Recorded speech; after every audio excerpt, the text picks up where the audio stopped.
Hello students, तो आज के इस वीडियो में हम लोग विद्या भारती द्वारा संचालित अखिल भारतीय संस्कृत ज्ञान परीक्षा कक्षा अष्टम के प्रीवियस ईयर क्वेश्चन पेपर यानी कि जस्ट पहले आपका जो परीक्षा हुआ है इसके हम लोग पूरे क्वेश्चन का जो है उसका सलूशन देखने वाले हैं और देखने वाले हैं कैसे कैसे प्रश्न आपके एग्जाम में पूछे जाते हैं, जिससे आप लोग इसमें आने वाले परीक्षा में काफ़ी अच्छे मार्क्स स्कोर कर पाएंगे और अच्छे प्राइज़ पा पाएंगे। ठीक है, तो इसमें देखिए टोटल आपके 100 क्वेश्चन पूछे गए थे, जो कि मैंने इससे पहले एक और वीडियो बनाया था, लेकिन इस क्वेश्चन पेपर का पार्ट 2 है।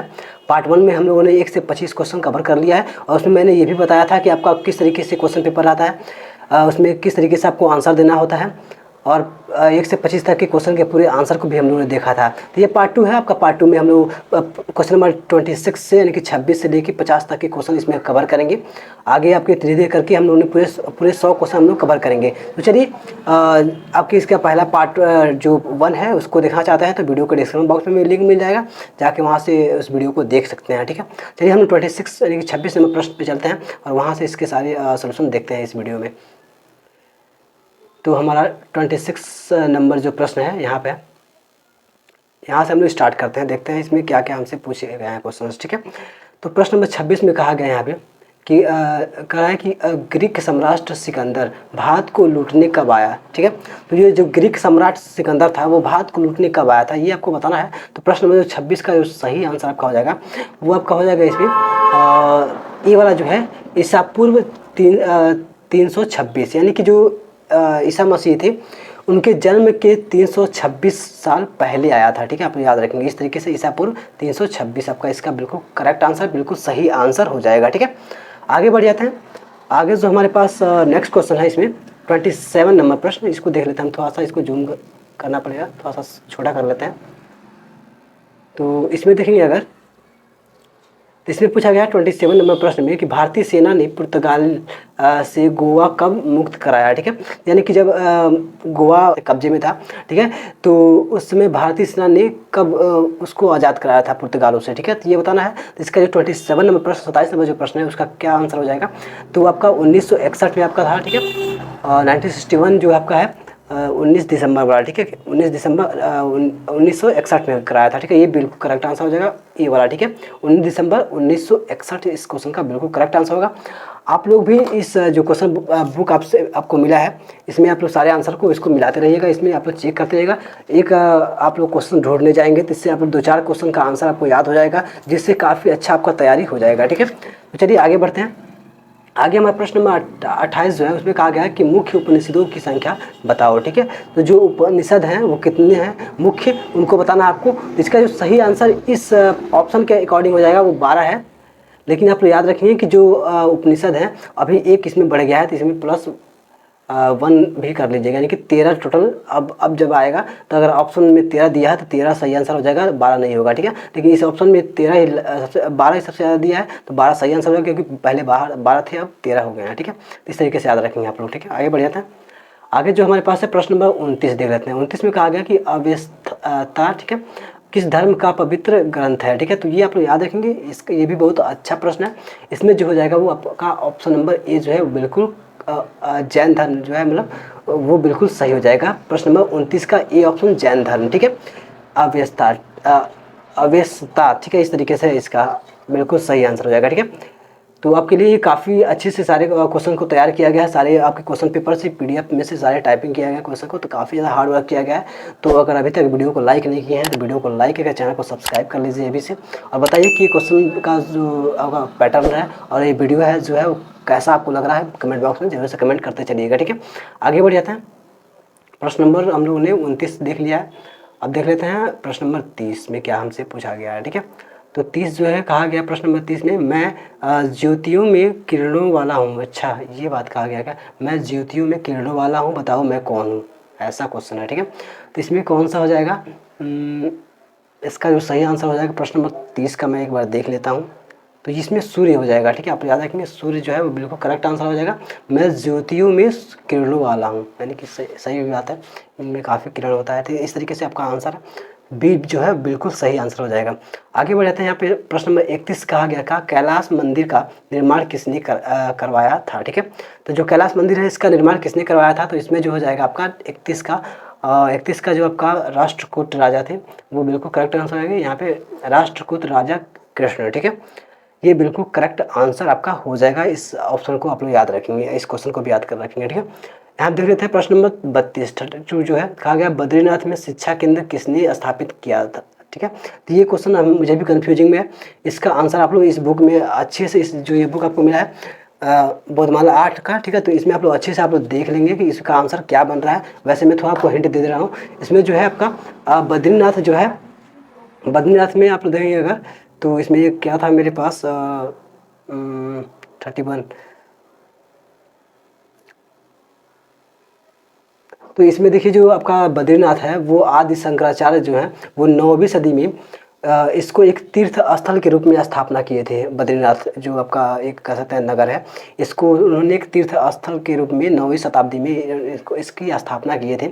लेकिन इसमें पूछा गया कि शिक्षा केंद्र, ठीक है, शिक्षा केंद्र किसने स्थापित किया गया था, तो इससे रिलेटेड मुझे कहीं आंसर नहीं मिला। मैंने कई जगह सर्च किया, लेकिन इसके बारे में जो बद्रीनाथ स्थापित किया गया था वो आदि गुरु शंकराचार्य के ने किया था ऐसा। तो इस तरीके इसमें कोई ऑप्शन में है नहीं ऐसा कुछ। तो आप लोग इसका आंसर आप लोग बताएंगे कमेंट बॉक्स में, देख लीजिए आप एक बार क्वेश्चन।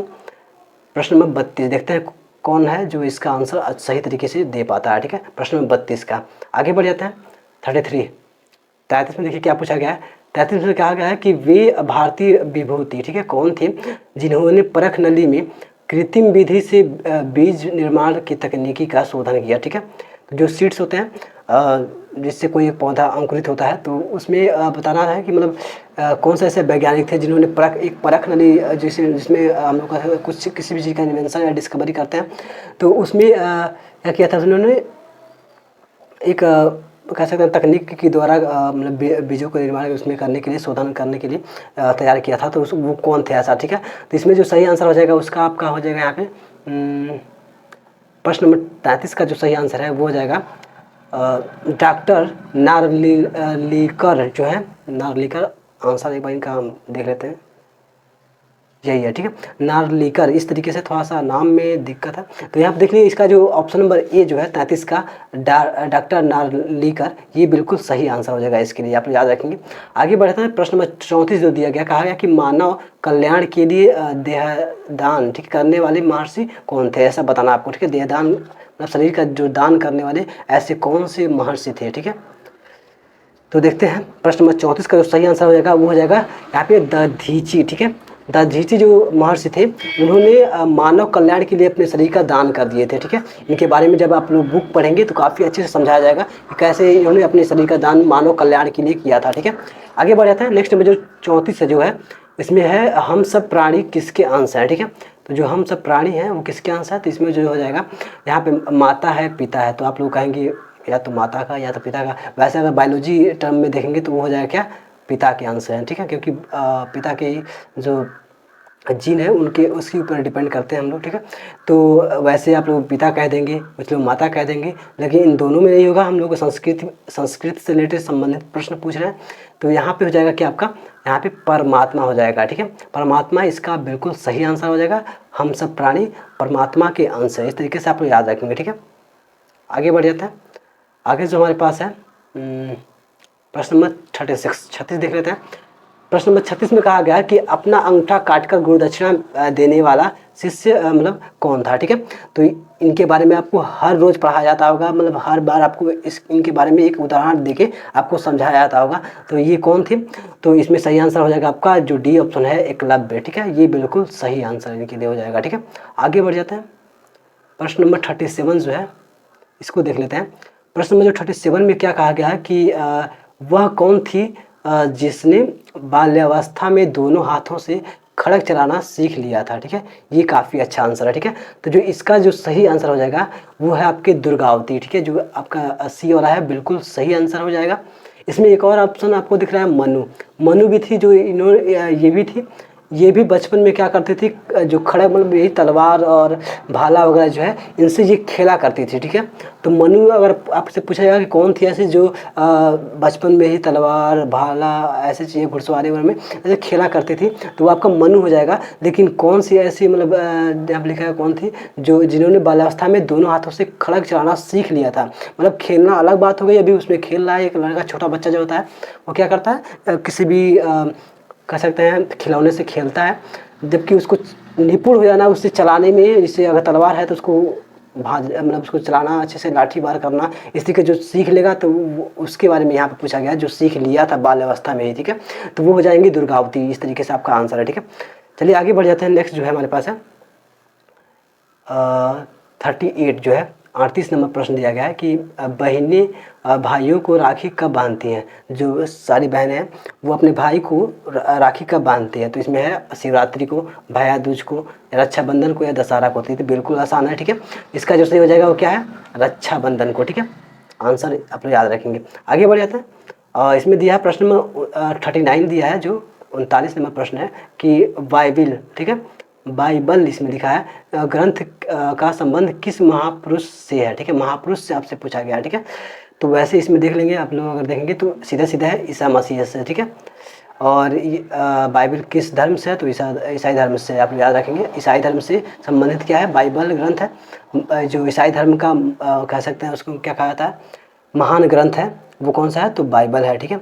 और ये जो बाइबल है वो किससे संबंधित है, तो वो ईसा मसीह से, ठीक है। इस तरीके से आप याद रखेंगे। इसमें कई सारे प्रश्न आपको बन गए हैं, ठीक है।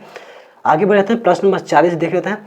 4 वेद किस धर्म से संबंधित है, ठीक है। जो 4 वेद हैं ऋग्वेद, सामवेद, यजुर्वेद और अथर्ववेद, ये चारों किससे संबंधित है, ठीक है। तो ये आपका सीधे सीधे पता होगा आपको, हिंदू धर्म से है, ठीक है।